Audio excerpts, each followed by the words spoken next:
दोस्तों, आज के समय में धरती पर सबसे बुद्धिमान व सबसे ताकतवर जीव की बात की जाए तो उसमें हम इंसान सबसे पहले नंबर पर आते हैं। आज पृथ्वी पर कोई ऐसी स्पीशीज नहीं है जो दिमाग के मामले में हम इंसानों का मुकाबला कर सके। इंसानी दिमाग की बदौलत ही हम आज पृथ्वी से निकलकर सोलर सिस्टम के अन्य ग्रहों तक पहुंच चुके हैं। और आपको जानकर हैरानी नहीं होगी कि पूरे सोलर सिस्टम में भी हम इंसानों के दिमाग का मुकाबला करने वाला कोई भी एलियन या स्पीशीज मौजूद नहीं है। और अगर हो भी तो फिलहाल हम इस बात की जानकारी नहीं है।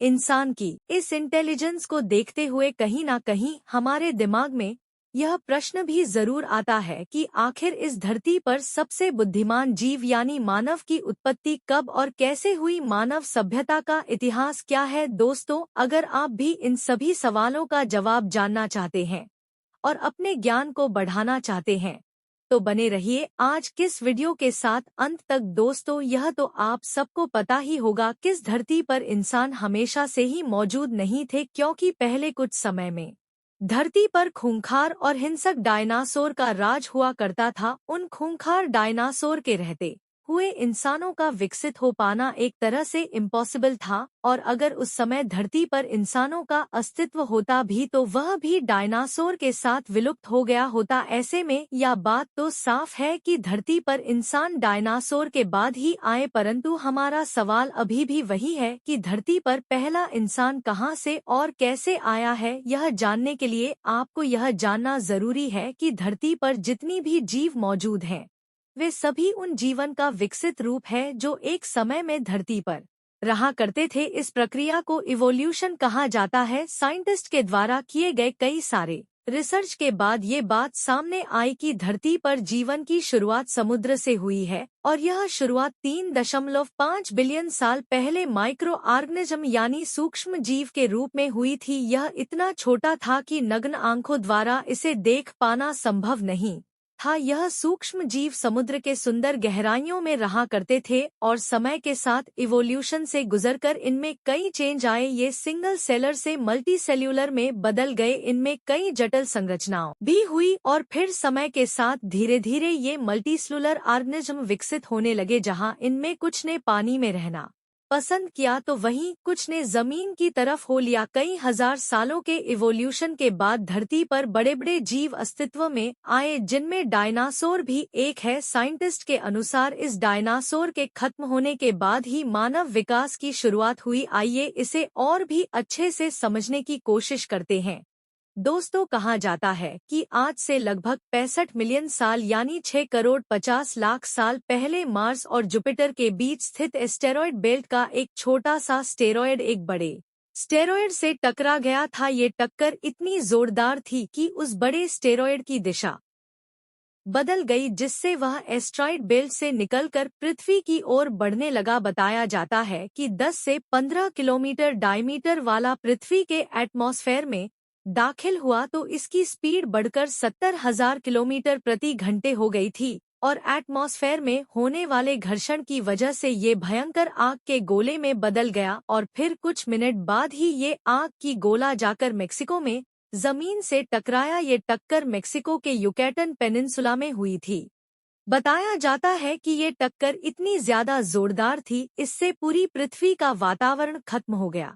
पृथ्वी का एक और सिस्टम पूरी तरह से बदल गया। साइंटिस्ट बताते हैं कि टक्कर की वजह से पूरी दुनिया भयंकर भूकंप की चपेट में आ गई। भूकंप की वजह से समुद्र ऊंची ऊंची लहरों उठाने लगे और पृथ्वी पर सुनामी आ गई। इस खतरनाक टक्कर की वजह से पृथ्वी पर मौजूद ज्यादातर बड़े वोल्कानों फट गए। इन्हीं सभी घटनाओं के एक साथ होने की वजह से पृथ्वी पर एक बहुत बड़ा मास एक्सटेंशन हुआ, जिसकी वजह से पृथ्वी की लगभग 75% प्रजाति खत्म हो गई। खत्म होने वाले प्रजाति डायनासोर भी शामिल थे, जिससे धरती पर उनके रहने का स्थान भी खाली हो गया। अब धरती को नई स्पीशीज की जरूरत थी, जिसमें मैमल्स अस्तित्व में आए। समय के साथ स्टेरॉयड से मिले जख्म भर गए, नए पेड़ पौधों का जन्म हुआ और धरती पर फिर से हरियाली आ गई। और लगभग 10 मिलियन साल बाद इन्हीं मैमल्स की 3 से 5 हजार प्रजातियां धरती पर अस्तित्व में आ गई जिसमें एक प्राइमेट थे जो कि बंदर की तरह दिखते थे। समय के साथ इन प्राइमेट में भी कई तरह के चेंजेज आए। इन प्राइमेट के दो ग्रुप हो गए जिसमें एक स्ट्रेप्सिराइन था जिसे वेस्ट नोज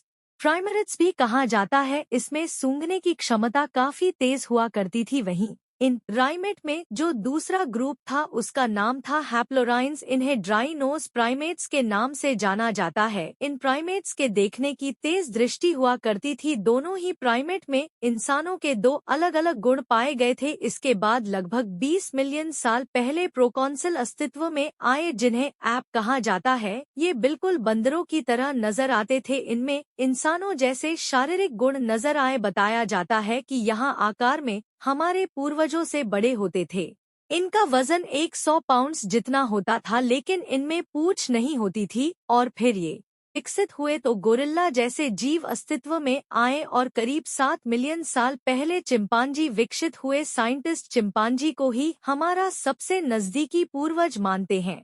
इसके बाद आडिपिथेकस नाम के जीव अस्तित्व में आए। दोस्तों, ये पहले जीव थे जो टांगों पर चला करते थे। फिर करीब 4 मिलियन साल पहले ऑस्ट्रालोपिथेकस अस्तित्व में आए हुए। ये ऑस्ट्रालोपिथेकस के विकसित रूप थे। ये बहुत हद तक इंसानों की तरह दिखते थे। यही वे पहले जीव थे जिनके पैर इंसानों की तरह सामने की तरफ थे। ये अपने हाथों का इस्तेमाल भी इंसानों की तरह कार्य करने के लिए करते थे। समय के साथ इनमें कई चेंजेज आई और इनके भी दो ग्रुप हो गए। इनमें से एक का जबड़ा दूसरे दिमाग बड़ा हुआ करता था। जिनका दिमाग बड़ा हुआ करता था वो आगे विकसित होकर जेनस की शुरुआत की जिनका नाम होमो था। जेनस को अगर आसान भाषा में समझे तो प्रजातियां का एक ऐसा ग्रुप जो एक दूसरे से कनेक्टेड थे। और होमो एक लैटिन शब्द है जिसका अर्थ मानव है। कहा जाता है कि यहीं से मानव के विकास की पहली चरण की शुरुआत हुई। इस होमोजेनस के पहले सदस्य होमो हैबिलिस थे जो लोगों के बीच हेनरी मैन के नाम से भी जाने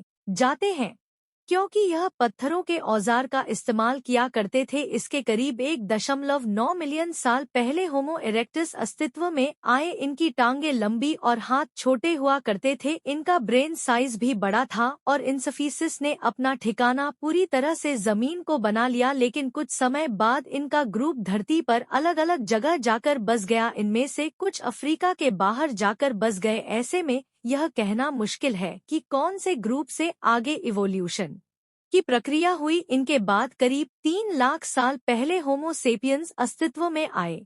इनका ब्रेन साइज पहले से ज्यादा विकसित था। ये काफी ज्यादा क्रिएटिव भी थे। अपनी क्रिएटिविटी की वजह से ही इन्होंने पहले से धरती पर आए नेअंदरथल की जगह ले ली। उस वक्त होमो सेपियंस धरती पर सबसे ज्यादा इंटेलिजेंट स्पीशीज हुआ करते थे। अपने इंटेलिजेंस की वजह से ये अपने आसपास एनवायरनमेंट को दूसरे जीवन के मुकाबला ज्यादा बेहतर तरीके से समझ पाएं। समय के साथ होमो सेपियंस ने अपनी सभ्यताओं को विकसित किया और अपनी टेक्नोलॉजी पर काम किया। यह अपनी मूलभूत आवश्यकताओं जैसे भोजन, आवास व सुरक्षा के बारे में सोचने लगा। भोजन की तलाश में घूमते रहने के साथ साथ वह भोजन इकट्ठा भी करने लगा और जंगल में जानवरों से बचाव करने के लिए वो औजारों का निर्माण करने लगा। खेती जैसी चीजों को उन्होंने समझा। दोस्तों, कहा जाता है कि खेती ही वह पहला चरण है जिससे आज के आधुनिक मानव की नींव रखी गई। इसके बाद होमो सेपियंस ने कभी पीछे मुड़कर नहीं देखा। इन्होंने लगातार अपने विकास पर काम किया और आज रिजल्ट आप सबके सामने है। आज किसी को हमें बताने की जरूरत नहीं